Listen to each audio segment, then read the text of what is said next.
So I have some interesting news tidbits this week. It seems all centered around access. Hi, I'm Charles. I'm known around these parts as the Round Mountain Zepbound. Welcome. Let's get into it.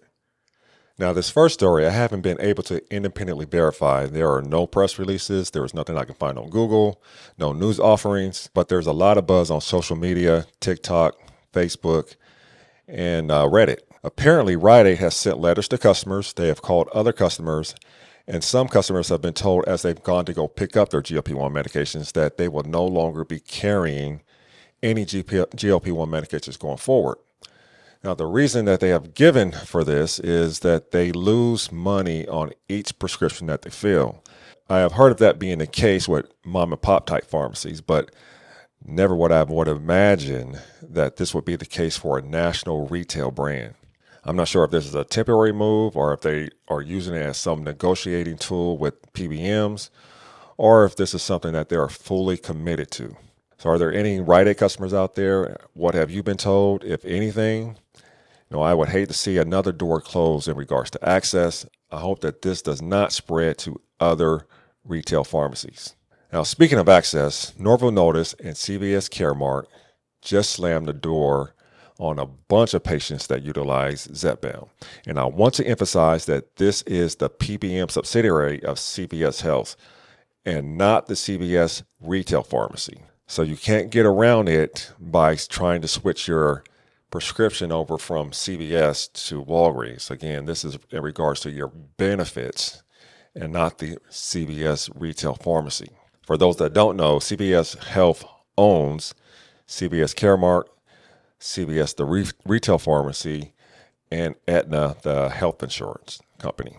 So in their earnings call, Novo Nordisk announced that they reached a deal with CVS Caremark to expand access to Wegovy. Now, this will go into effect as of July 1st. As part of this deal, CVS Caremark will drop Eli Lilly's Zepbound from all of their standard formularies. Now, they specify that this will impact their standard formularies, which is their most common amongst their customers.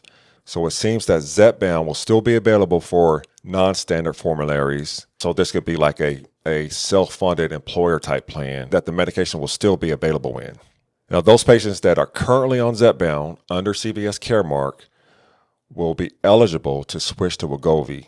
Novo Nordisk and CVS Caremark reached a deal to lower the cost of Wegovy to what they state is a more affordable price. Now, there's no word on what kind of savings will be passed on to the patient. With CVS Caremark being a PBM, I wouldn't be surprised if they kept those savings to themselves because it's all about profit. It always is. CVS Caremark does plan on pairing Wegovy with their CVS weight management program. Now, I couldn't find if this will be a requirement or optional benefit that patients could take advantage of if they wanted to. Now, earlier this year, Novo Nordisk announced their cash pay option for Wegovy via their online pharmacy, NovoCare. This is their answer to Eli Lilly's Lilly Direct. Now, they are selling all of their doses of Wegovy for $4.99, all in their injector pen instead of a vial. As part of this deal with CVS Caremark, Novo Nordisk will expand their cash pay option for Wegovy to all CVS retail pharmacies. So that is over 9,000 locations where those that do not have insurance coverage for Wegovy can have their prescriptions sent to the local CVS and can walk in and pick it up. Now, personally, I do not like at all that these two giants are removing access for existing patients currently on Zepbound and future patients seeking to get on Zepbound. Clinically speaking, Zepbound is a superior medication, and now it's no knock to Wegovy, and it also reportedly has a milder side effect profile. And there also may be a contingent of patients that will not tolerate Wegovy well due to the harsher side effects. Now, I hope there is a process in place where patients can appeal to get a formulary exception. Maybe that is in the form of getting a prior authorization for another indication, such as using Zepbound for sleep apnea treatment. So as Eli Lilly goes through more rounds of clinical trials to add indications to Zepbound, maybe that will open the door up to CVS Caremark customers to get back onto this medication. Is CVS Caremark your PBM? If so, how do you feel about this if you're currently on Zepbound? Now, I have already seen a few posts on TikTok of people getting notifications from their Aetna plan that they will lose Zepbound, but Wegovy will still be available. I don't know if this is related because they have a different effective date. The CVS Caremark effective date is July 1st, and this Aetna notification is January 1st of 2026. So it could be completely unrelated to the CVS Caremark Novo Nordisk deal, and maybe there's another deal being done behind the scenes with another PBM or Aetna itself that is blocking access to Zepbound for customers effective January 1st of 2026.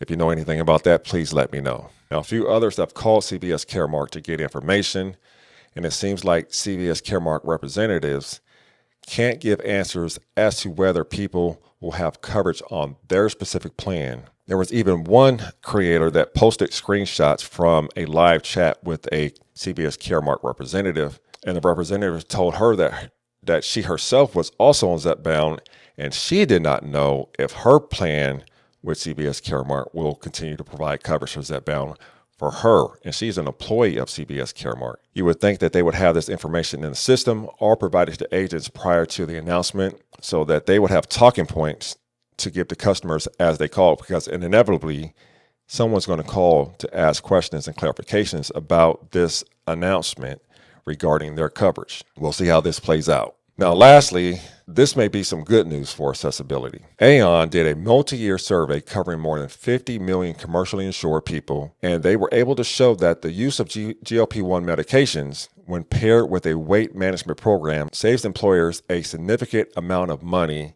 in the long run. The CEO of Aon provided some numbers that blew my mind. I had not heard this before.